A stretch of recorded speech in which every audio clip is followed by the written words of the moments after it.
بسم اللہ الرحمن الرحیم۔ السلام علیکم ناظرین اکرام۔ یہ واقعہ داستان ایمان فروشوں سے لیا جا رہا ہے کہ جب نور الدین زنگی کی وفات ہوئی تو سلطان صلاح الدین ایوبی جنازے پر کیوں نہ جا سکا اور نور الدین زنگی کی وفات کیسے ہوئی۔ مارچ 1174 کے ابتدائی دن تھے کہ بغداد کے کسی علاقے میں شدید زلزلہ آیا جس نے 6-7 دیہاتوں کو تباہ کر دیا۔ بغداد میں بھی نقصان ہوا۔ مورخوں نے اسے تاریخ کا سب سے زیادہ تباہ کن زلزلہ کہا ہے۔ نور الدین زنگی کے دل میں اپنی عوام کے ساتھ اتنی محبت تھی کہ ان کی امداد کے احکام جاری کرنے کے بجائے خود کرک سے چل پڑا۔ وہ ان کی دستگیری اپنی نگرانی میں کرنا چاہتا تھا، ویسے بھی اسے کرک سے جانا تھا۔ بغداد اور ارد گرد کے حالات اچھے نہیں تھے۔ وہ کرک سے رینالٹ اور دوسرے صلیبی قیدیوں کو بھی ساتھ لیتا گیا۔ بغداد پہنچ کر اس نے سب سے پہلے زلزلے کا شکار ہونے والے لوگوں کی طرف توجہ دی۔ دارالخلافے سے باہر رہنے لگا۔ وہ دل و جان سے اپنے لوگوں کی مدد کرتا رہا۔ جہاں رات آتی تھی وہیں رک جاتا۔ اس نے کھانے کی پرواہ نہ کی کہ کیسا ملتا ہے اور کس کے ہاتھ کا پکا ہوتا ہے۔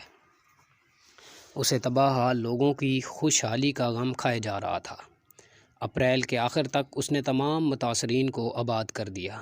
جب ذرا فرصت ملی تو اس نے اپنے طبیب کو بتایا کہ وہ اپنے گلے کے اندر درد محسوس کرتا ہے۔ طبیب نے دوا دارو کیا لیکن حلق میں سوزش بڑھتی گئی۔